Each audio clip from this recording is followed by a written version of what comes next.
everyone. Good morning. Welcome to everyone that's here in person in New York, but also everyone online watching us.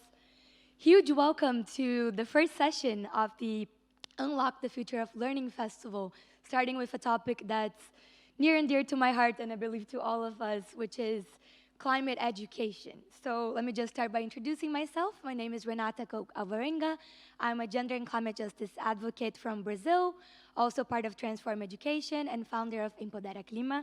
So excited to be here as your moderator today to talk with these amazing people doing wonderful work in climate education.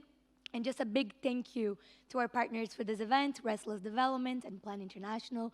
Super excited for the amazing day that we have ahead. So just to set the stage, we know that we have the big issue of climate change and other changes happening around our planet, including food insecurity and gender inequality, right? And these are threatening children's rights, young people's rights, and their access specifically to quality education. And we know that we can't really transform education if we don't strengthen education systems around the world to effectively respond to all of these challenges, especially climate change, which I consider to be one of the biggest challenges of our generation moving forward. So today's event is a platform for children and youth that are most impacted by the climate crisis, so they can share a little bit about their experiences and the urgent action they're calling to protect us from the climate crisis. So just for housekeeping, this is a 30-minute event, a short but very powerful segment, and we'll hear from 4 inspiring speakers. We have Enrique joining us virtually, an 11-year-old child education advocate from Guatemala. We have Yoris, member of the Youth for Education in Emergencies from Indonesia. We have Alice, advocacy manager at Restless Development and Next Generation Fellow at the UN Foundation. And last but not least, Raki, Chief of Strategy and Planning at Education Cannot Wait. And I just wanted to acknowledge that we have an empty seat on the panel that represents the missing majority and the fact that many children and marginalized youth all around the world, and from especially these countries that are most affected by climate change, can't be here, right, in person. So I think it's important for us to keep that in mind. And we know that besides climate change, we have a lot of different issues happening around the world. The COVID-19 pandemic has made education and climate education really even harder to achieve, right? There's multiple and growing threats facing education, disproportionately affecting vulnerable children and youth.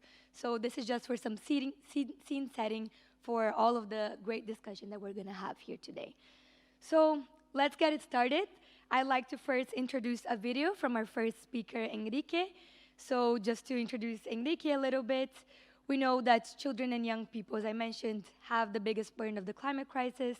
We know that it's not threatening only the right of education, but their right to a safe home, to health, to food, to basically all the issues that should be and are supposed to be guaranteed in the Convention of the Rights of the Child. So as we'll hear from Enrique in just a little bit, the education of millions of children is already being disrupted.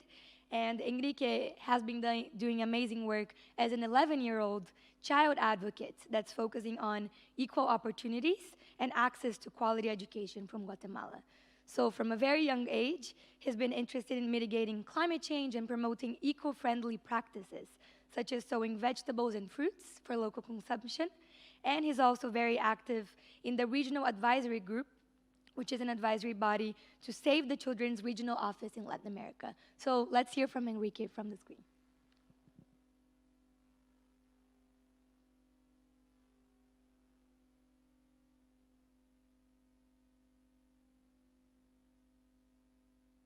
El cambio climático está afectando a las escuelas de mi comunidad, ya que enfrente de mi escuela no hay una carretera, sino que el suelo es de tierra, sin pavimentación ni nada de eso. Cuando llueve mucho, la tierra se vuelve lodo y para entrar a la escuela tenemos que pasar por todo ese lodo. Y cuando es verano y hay mucho sol, la tierra se seca y cuando pasan autos, hacen mucho polvo que se entra por las ventanas y nos pueden enfermar. Por eso creo que el cambio climático está afectando mucho a mi escuela y a muchas otras más.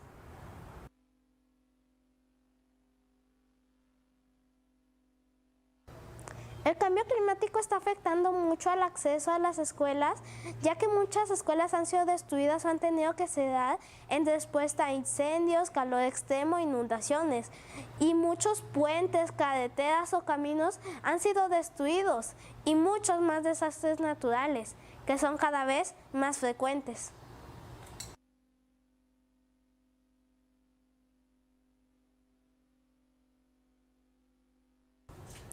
Pues yo creo que el gobierno de Guatemala no está haciendo lo suficiente para enseñarnos sobre el cambio climático, ya que solo nos dejan algunas pocas tareas de investigación, pero no nos hacen conscientes sobre lo que es o qué podemos hacer en ciertas situaciones.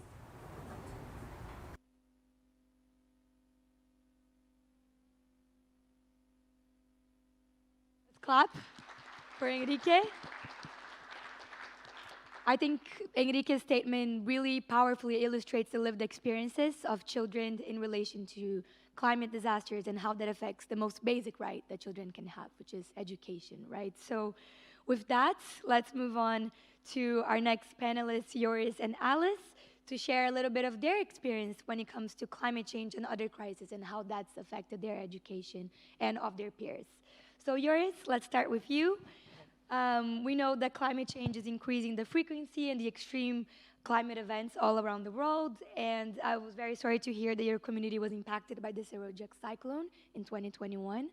So could you tell us a little bit about the disruption to education that the cyclone caused and what have been some of the long-term effects on children's learning and well-being as a result? Okay, thank you very much, Renata. First of all, this is my first time to attend this conference. And I'm a little bit nervous, but don't worry. So, to begin, I want to take short video of us, just 10 seconds, I think. Yeah. Oh, it must cost a lot of time. No.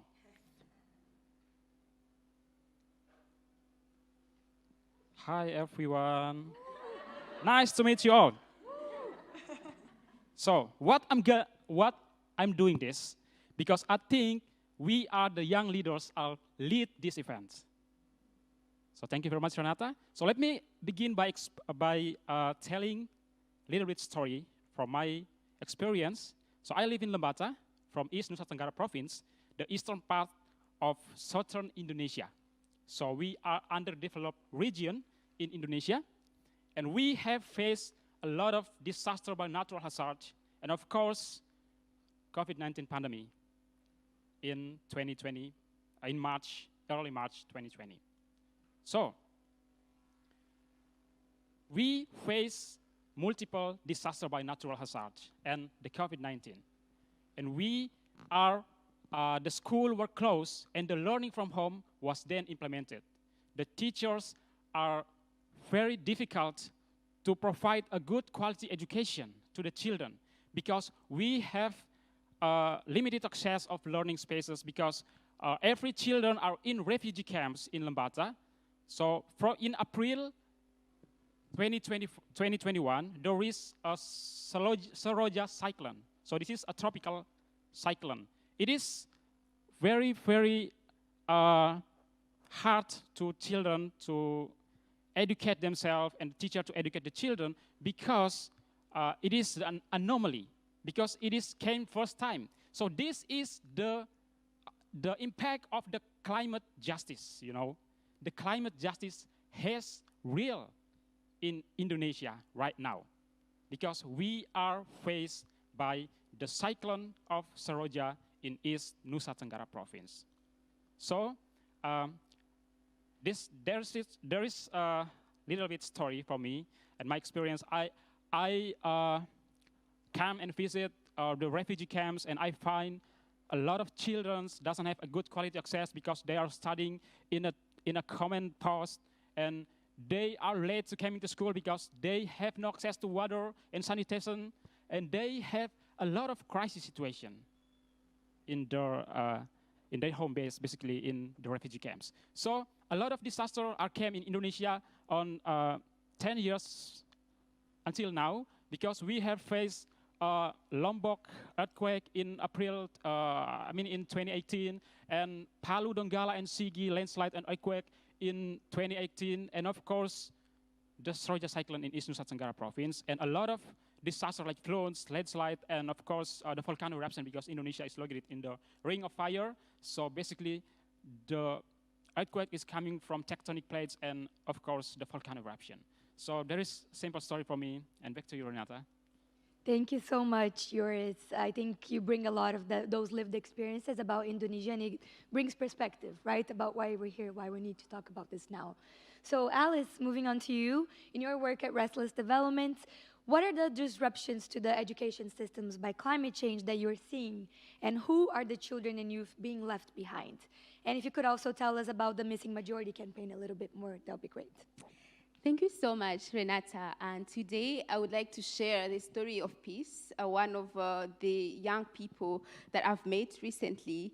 He is 15. He lives in the remote areas of Jinja in Uganda. And every morning in the rainy season, he struggles to get to school because of the floods and landslides caused by the climate change. His story has really touched my heart, and I was like, when I was planning to speak today, I thought of sharing his story with the rest of the world.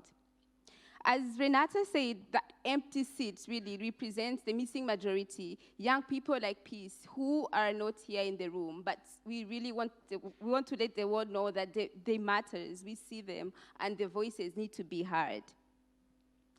The Missing Majority is a restless development campaign, and it calls for strengthened youth participation and voices across global processes, and are seeking to address greatest crisis of our time.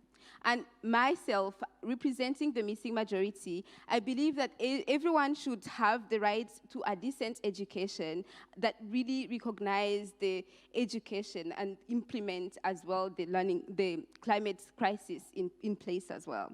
In my role at Restless Development, I work closely with the missing majority, and most of the time, the key messages all those young people are telling us, people like Peace, all those young people, the things they're telling us is that the education system is not really equipping young people with the skills that are necessarily addressing the climate crisis and gender gaps, and they really want the whole world to implement a curriculum that could really implement all those pieces into the curriculum. And I believe that that message is really, really relevant, and we really need to be touching on it as we discuss today. Thank you. Thank you so much, Alice. That was great. Let's clap for these amazing responses.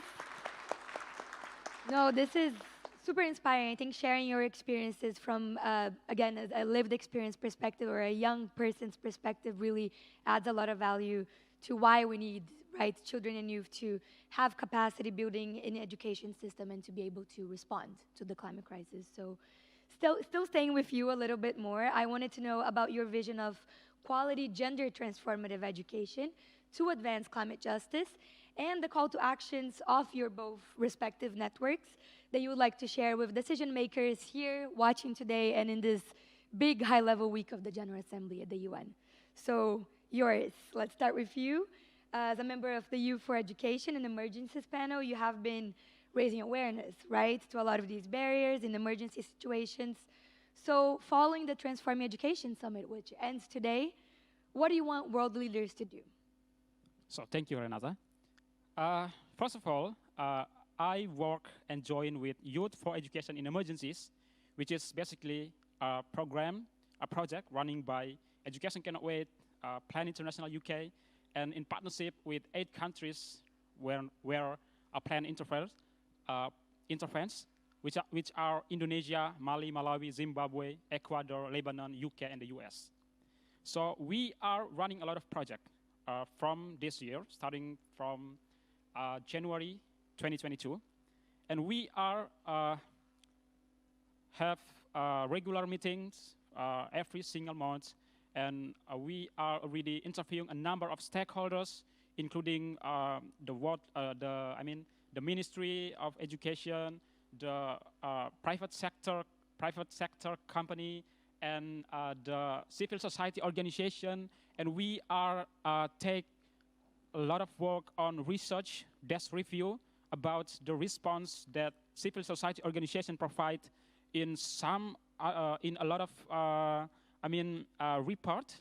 So basically in Lembata, I read a lot of things about the Saroja report in East Nusa Tenggara, and some other response that civil society organizations provide. So from UNICEF, from Save the Children, from Wahana Visi Indonesia, and of course from Plan International. And of course in partnership with Education Cannot Wait, which is the biggest global funding for education in emergencies. So, what's your question? Sorry. So, what do you want world leaders to do? Oh, of given course. All of that's your call to action. Yeah. Due to our work on this panel, first I want the world leaders do is to, I'm gonna put this first, increase the funding. Because what? Because we are now living in an emergency situation with 128 million children are living in an emergency situation. And of course, 222 million are living in a crisis, of course. So, but we only have 3% of global funding to fund it. So I'm gonna put the education in emergencies at the first of our work to lead and to achieve the Sustainable Development Goals number 4. How about you? I love Are that. you with me? Okay. And the second is to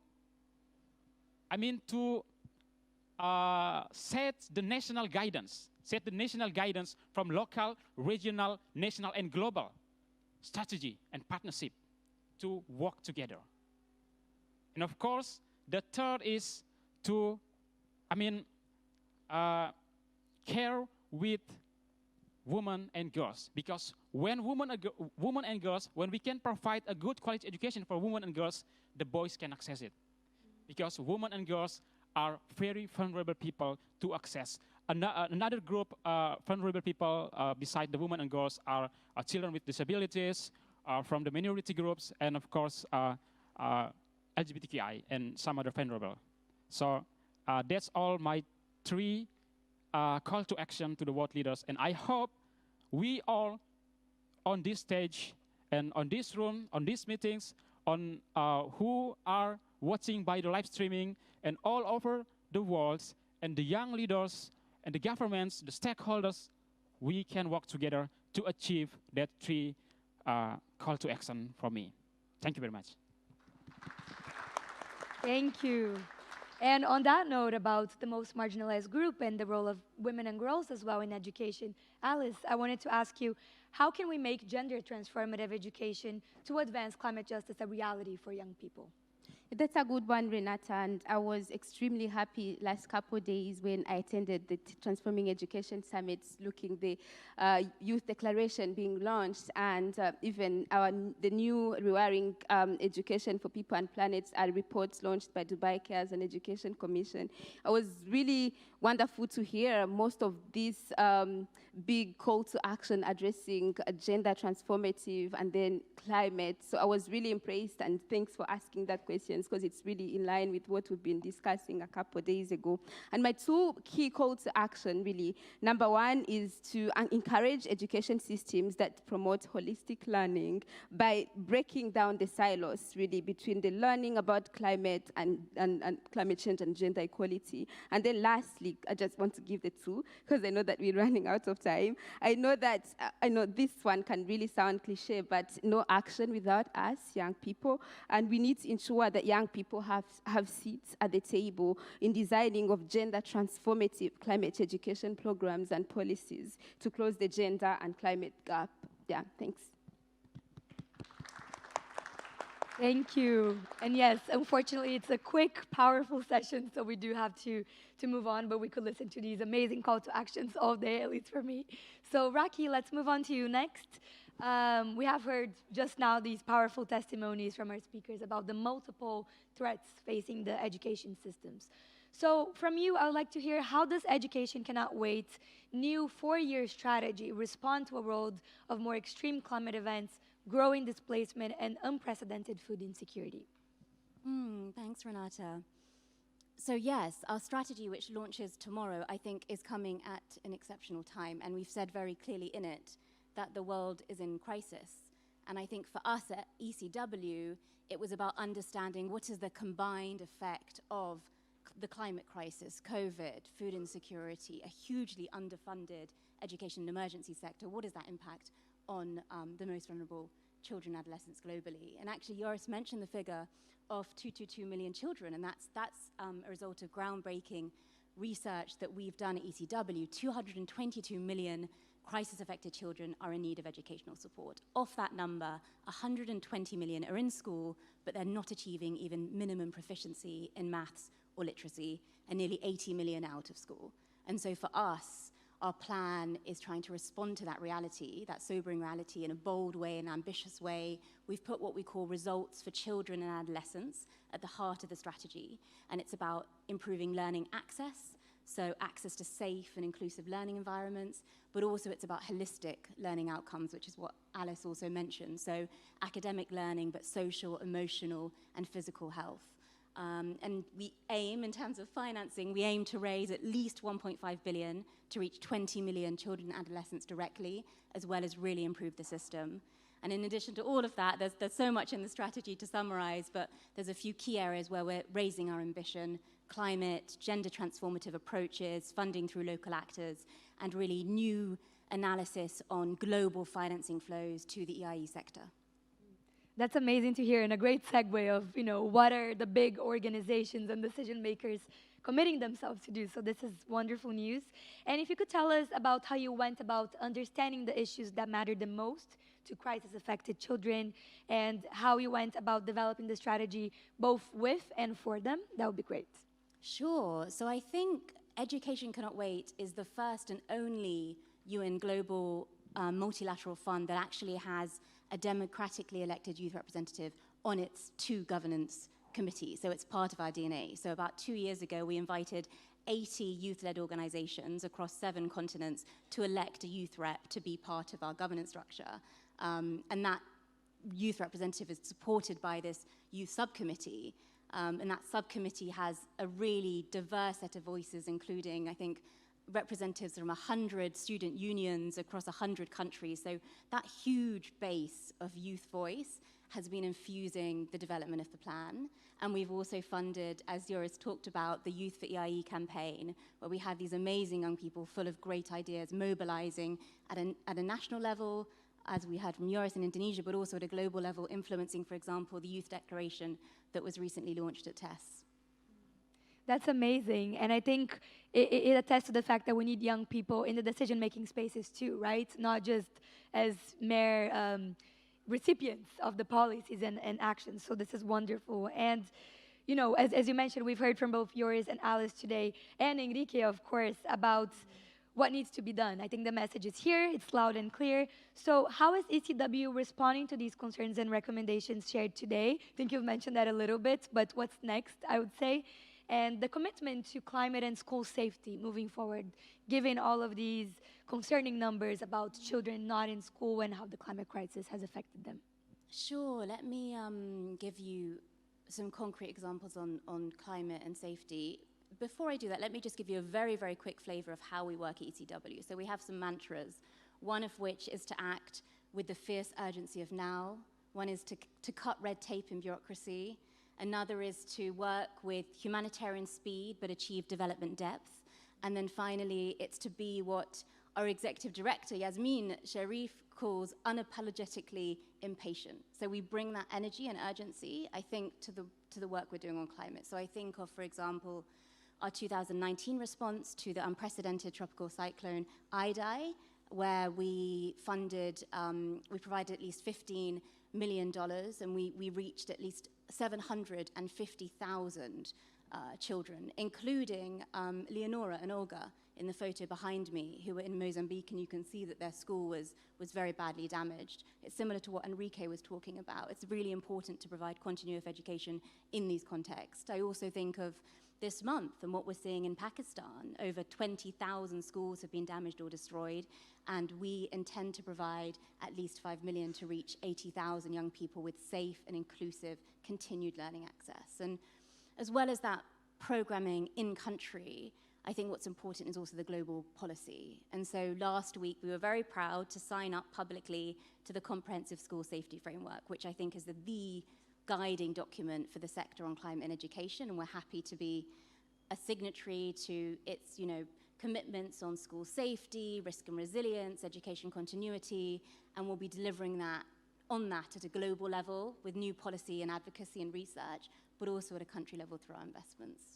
Amazing. Big round of applause for Rocky. Thank you for sharing all of this wonderful work with us. And I think it goes into the next the next topic we're going to talk about, which is the Youth Declaration, because it shows that the climate crisis isn't something for the future. 20 years from now, we're seeing in Pakistan, we're seeing all around the world, right? So the Youth Declaration, submitted at the Transforming Education Summit just this Friday to the Secretary General, is a big testament to that. So I would like to ask Joris and Alice about the importance of the Youth Declaration and the key recommendations that are related to climate justice. So Joris, together with Alice and a bunch of other young people from all over the world, you have been heavily involved in the Youth Declaration consultation and writing process. So could you tell us more about how young people shaped this specific document, and what are some of these key recommendations that have been made regarding climate justice? Okay, thank you, Renata.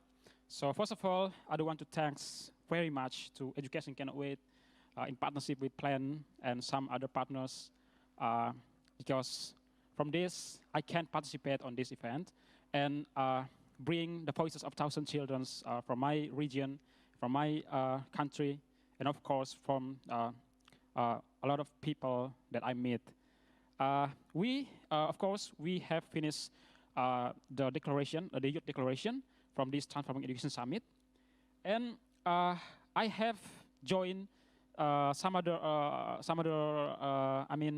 youth consultation. So I joined the Southeast Asia regional consultation from August, and we discussed a lot of things with the event, and a lot of young coalition from around the world. In my special region, we discussed a lot of things, and until now, we have finished it, and we have 25 points, right? So I'm gonna put 3 key points for me, and I think those 3 key points is very, very important. The first is to engage the participation of youth. So I think if the world leaders want the world can be better in the future, just give the young people lead. Just give the young people lead.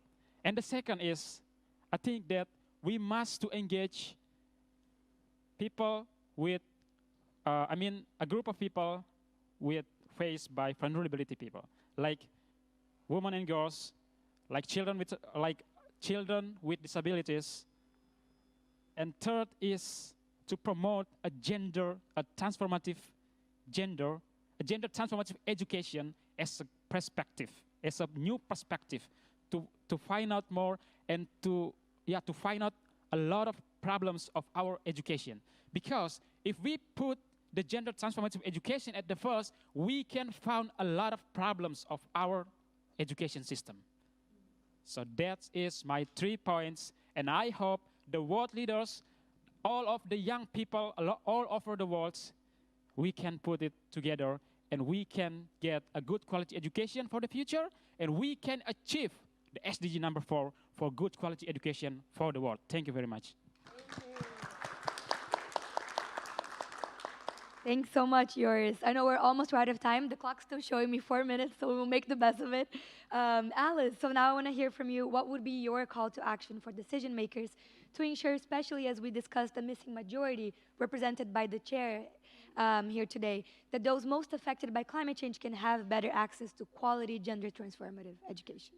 Thank you so much, Renata. And my last call to action is really bringing people like peace on the table, and the missing majority would not be missing if we just take time to listen and open doors and bring that extra chair to the decision making where decisions are being made, and making sure that they're ready to action, not necessarily bringing them and then make decisions without them, but consulting them and work with them. And yeah, let's create opportunities for them and just let them lead because they are experts and they know what they do and they have lived experiences. That's it. And thank you so much.